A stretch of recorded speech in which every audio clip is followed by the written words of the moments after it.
நான் உங்கள் ராணி பேசுகிறேங்க. இன்றைக்கி தேங்காய் உருண்டை எப்படி லட்டு எப்படி செய்கிறதுங்கிறத பார்ப்போம். அதுக்கு என்னென்ன பொருட்கள் தேவைன்னு சொல்கிறேன். தேங்காய் ஒரு மீடியம் சைஸ் தேங்காய் 4 தேங்காய் எடுத்து துருவி வச்சுருக்கேங்க. சுகரு, பொட்டுக்கடலை, முந்திரி பருப்பு, எள்ளு, ஒயிட் எள்ளு வறுத்தெடுத்து வச்சுருக்கேன், ஏலக்காய் பொடி, நெய்யுங்க. இப்போ ஃபஸ்ட்டில் நம்ம சுகரும் தேங்காயும் மிக்சியில் போட்டு நல்லா அரைச்சி எடுத்துக்கணும். பொட்டுக்கல்லையும் தனியாக பவுடர் பண்ணி எடுத்துக்குவோம். பொட்டுக்கல்லையும் எள்ளையும் போட்டு கூட சுற்றிக்கலாம். பொட்டுக்கல்ல அரைச்சிட்டு லாஸ்ட்டில் இந்த எள்ளு அது கூட சேர்த்து ஒரு சுற்று கொஞ்சம் கரப்பாக அரைச்சிக்குவோம். இதெல்லாத்தையும் நான் அரைச்சிட்டு உங்களுக்கு காட்டுறேன். சுகரும் சேர்த்து அரைச்சிருக்குங்க. நான் காமிச்ச சுகரில் பாருங்கள் இவ்வளோ மீதி இருக்குது. தேங்காய் உங்களுக்கு எவ்வளோ பெரிய காய் நீங்கள் எடுக்கிறீங்களோ அந்த துருவலுக்கு ஏற்றாப்படி ஸ்வீட்னஸ் உங்களுக்கு எப்படி வேணுமோ அதுக்கு தகுந்தாப்படி சுகர் போட்டுக்கோங்க. ஒவ்வொரு தேங்காவே நல்லா தித்திப்பாக இருக்கும். அதனால் இது எவ்வளோ அவ்வளவுன்னு சொல்ல முடியாது. நீங்கள் ஸ்வீட்னஸ் அரைச்சி பார்த்துட்டு அதுக்கு தகுந்தாப்படி போட்டுக்கோங்க உங்களுக்கு எவ்வளோ ஸ்வீட். இப்போ ஏலக்காய் பொடி நான் அந்த பொட்டுக்கடலையே அரைச்சிட்டு லாஸ்ட்டாக அந்த எள்ளை இதுலேயே போட்டு 2 திருவு மட்டும் திருவியிருக்கேன். கொஞ்சம் கொரப்பாக எள்ளை அரையிட்டுன்ட்டு இதுலேயே போட்டிருக்கேன். இப்போ இந்த பவுடரையும் போட்டுக்குவோம். தேங்காவும் சுகரும் அரைக்கும்போது கொஞ்சம் தித்திப்பாக இருந்தால் தான் நீங்கள் இந்த பொட்டுக்கடலை எள்ளு போடும்போது உங்களுக்கு அந்த ஸ்வீட்னஸ் எல்லாம் மிக்ஸ் ஆகும், கரெக்டாக இருக்கிற அளவுக்கு வரும். நல்லா கையில் இதை மிக்ஸ் பண்ணிக்கோங்க.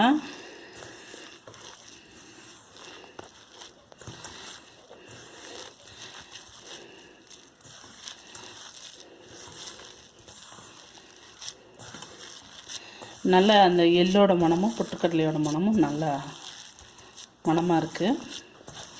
இப்படியேவும் நீங்கள் பிடிக்கலாங்க. இது தேங்காய்ங்கிறதுனால உடனே முடிக்கிற மாதிரி இருந்தால் தான் இப்படியே தான் லட்டு பிடிக்கணும். நம்ம ஒரு 2 days வைக்கிற மாதிரி இருந்தால் நெய் போட்டு நல்லா வதக்கிட்டு லட்டு பிடிச்சோம்னா ஒரு 2 நாள் 3 நாள் வைக்கலாம், நல்லாயிருக்கும். அதனால் இப்போ நான் நெய் போட்டு ஃப்ரை பண்ண போகிறேன். ஃபஸ்ட்டு நெய்யை போட்டு இந்த முந்திரியை வறுத்துட்டு அதுலேயே இதை போட்டு நல்லா சிம்மில் வச்சு கிண்டணும். வாங்க நான் எப்படி பண்ணுறதுன்னு காட்டுறேன். கடாயை வச்சு ஒரு 50 மில்லி நெய் விட்டுருக்கேங்க. இப்போ ஃபஸ்ட்டு நம்ம இந்த முந்திரி பருப்பு வறுத்துக்குவோம். நெய் இப்போ தான் போட்டிருக்கேன், இன்னும் சூடாகலை. நான் அதுக்குள்ளே அடுப்பு சிம் பண்ணிக்கிறேன். ஏன்னா தேங்காய் போடும்போது ரொம்ப நெய் சூடாகிடுச்சுன்னா இதாகும். சிம்லேயே வச்சு இந்த முந்திரியை வறுத்துட்டு இதுலேயே அந்த தேங்காய் கலவையை போட்டு அப்படியே ஃப்ரை பண்ண வேண்டியதுதான். எப்போவுமே கொஞ்சம் இந்த மாதிரி செய்யும்போது ஐட்டம் லோ ஃப்ளேமில் பண்ணுங்கள். அதுவும் புதுசாக செய்கிறவங்கெல்லாம் பார்த்து ரொம்ப பொறுமையாக செய்யுங்க, அவசரப்பட வேண்டாம். எப்போதுமே தேங்காய் ரொம்ப ஹை ஃப்ளேமில் வச்சு ஃப்ரை பண்ணக்கூடாது. இப்போ நம்ம ஒரு 2 days வைக்கிறதுக்காக அதனால் நான் ஃப்ரை பண்ணுறேன். இல்லைன்னா இப்படியே லட்டு பிடிச்சிடலாம். நீங்கள் திடீர்னு யாராவது கெஸ்ட்டு வந்தால் ஒரு தேங்காய் உடச்சி அதுக்குண்டான மாதிரி சுகர் போட்டு ஒரு 4-5 லட்டு வந்தால் கூட போதும். கெஸ்ட்டுக்கு வைக்கிறதுக்கு கடையில் போய் ஸ்வீட் வாங்கிறதுக்கு இந்த மாதிரி செஞ்சு வைக்கலாம். திடீர்னு செய்யலாம். சுகர் போடலாம், நாட்டு சக்கரை போடலாம். இந்த மாதிரி வித்தியாசமாக செய்யும்போது வர்றவங்களுக்கும் ஒரு இதாக இருக்கும். சார் எங்கே வாங்கினீங்கன்னு கேட்பாங்க.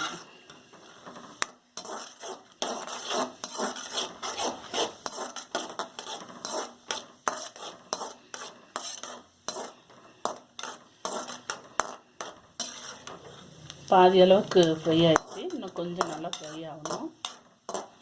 இந்த மாதிரி சின்ன சின்னதாக உடச்சி போட்டால் தான் முந்திரி பருப்பு எல்லா லட்டுலேயும் மிக்ஸ் ஆகி எல்லாத்துலேயும் ஒவ்வொரு பீஸ் வரும் உங்களுக்கு. அதுக்காக தான் இந்த மாதிரி சின்ன சின்னதாக உடச்சி போட சொல்கிறது. பெருசாக போட்டால் நிறைய போடணும், நிறைய முந்திரி போட்டால் தான் எல்லா லட்டுக்கும் வரும். அதுக்காக தான் இந்த மாதிரி சின்ன சின்னதாக உடச்சி போட்டால் எல்லா லட்டுக்கும் இது வரும். அது ஒன்றுலேருந்து ஒன்றில் இல்லாமல் இருக்கும், நல்லா இருக்காது. அதுக்காக நல்லா கோல்டன் கலர் வந்துடுச்சு பாருங்கள். முந்திரி சிம்மில் தான் வச்சுருக்கேன் அடுப்பு. நல்லா கோல்டன் கலர் வந்துடுச்சு, போதும். இப்போ நம்ம அந்த தேங்காய் கலவை நம்ம மிக்ஸ் பண்ணது இருக்கு இல்லைங்களா, இதை போட்டுக்குவோம் இதுலையே.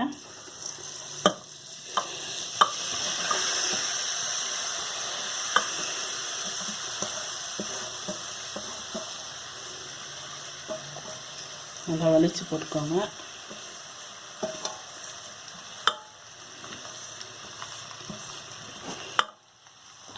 அடுப்பு சிம்மில் தாங்க இருக்கணும், இல்லைன்னா நம்ம இதில் பொட்டுக்கடலை மாவு போட்டிருக்கோம் இல்லைங்களா, தேங்காய் இதெல்லாம் அரைச்சிருக்கிறதுனால அடி பிடிக்க பார்க்கும். அதனால் நல்லா சிம்மிலையே வச்சுக்கணும். ஆனால் இதோட அந்த பொட்டுக்கடலையோட பச்சை ஸ்மெல்லு, தேங்காவோட பச்சை ஸ்மெல்லு அதெல்லாம் போகணும். எள்ளு வந்து நான் வறுத்து தான் இதில் பவுடர் பண்ணியிருக்கேன். ஆனால் அந்த பொட்டுக்கடலை இதெல்லாம் அந்த பச்சை ஸ்மெல் போகிற வரைக்கும் நல்லா கிளறிக்கணும். இது பக்கத்துலேயே நின்று கைவிடாமல் கிளறணும், இல்லைன்னா அடி பிடிக்கும்.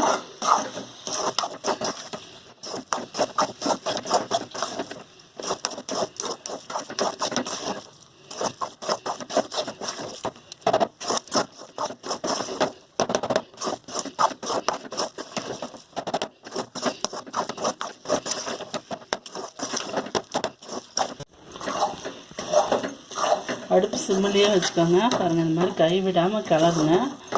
நம்ம அந்த பொட்டுக்கடலாம் அந்த பச்சை ஸ்மெல் போய் நல்லா ஒரு மணம் வரும்.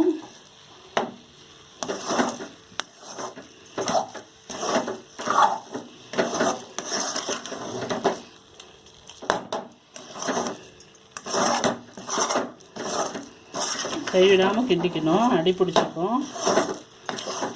நம்ம 50 கிராம் நெய் போட்டோம் பாருங்கள், எதுவுமே இல்லை, வரன்னு ஆயிடுச்சு. இனி நம்ம லட்டு பிடிக்கும்போது கொஞ்சம் நெய் தான் வச்சு கையில் தொட்டு தான் லட்டு பிடிக்கணும். அப்போ தான் ஒட்டாமல் வரும்.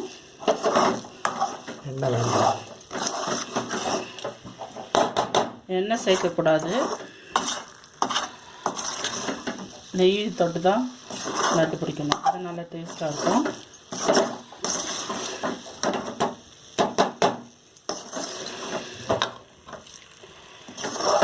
இது இந்த மாதிரி நல்லா கிண்டணும்னா ஒரு 2-3 நாள் வைக்கலாம், நல்லாயிருக்கும் தேங்காய். இல்லைன்னா கெட்டுடும் சீக்கிரமானா ஒரு 2 நாள் வைக்கலாம் சும்மா லட்டு பிடிச்சா. அதுவும் பிளைன்ஸ்னால் 1 நாள் தான் வைக்க முடியும். திடீர்னு கெஸ்ட்டு வராங்கன்னா அப்போதைக்கு செஞ்சு நீங்கள் வைக்கலாம். வறுக்காமல் அப்படியெல்லாம் லட்டு பிடிச்சி வச்சா நல்லா இருக்காது. இந்த மாதிரி ஃப்ரை பண்ணோம்னா ஒரு 2 டேஸ் வரைக்கும் நல்லாயிருக்கும் பிளைன்ஸில்.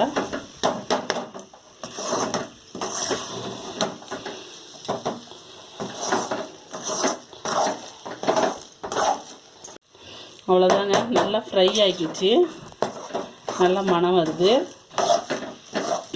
நல்லா இந்த கோகோனட் இதெல்லாம் ஃப்ரை ஆகி போச்சு. இப்போ நான் அடுப்பை ஆஃப் பண்ணிடுறேன். கொஞ்சம் கை பொறுக்க சூடு வர்ற வரைக்கும் ஆறட்டும் இது. அதுக்கப்புறம் நெய்யை வச்சு நம்ம லட்டு பிடிச்சிக்குவோம்.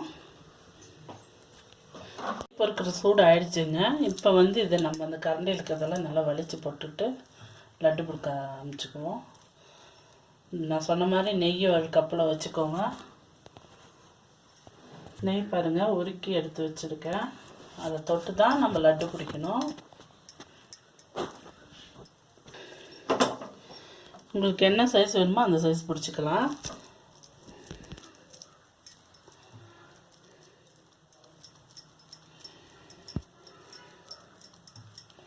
சின்ன சைஸில் தான் நான் பிடிக்கிறேன்.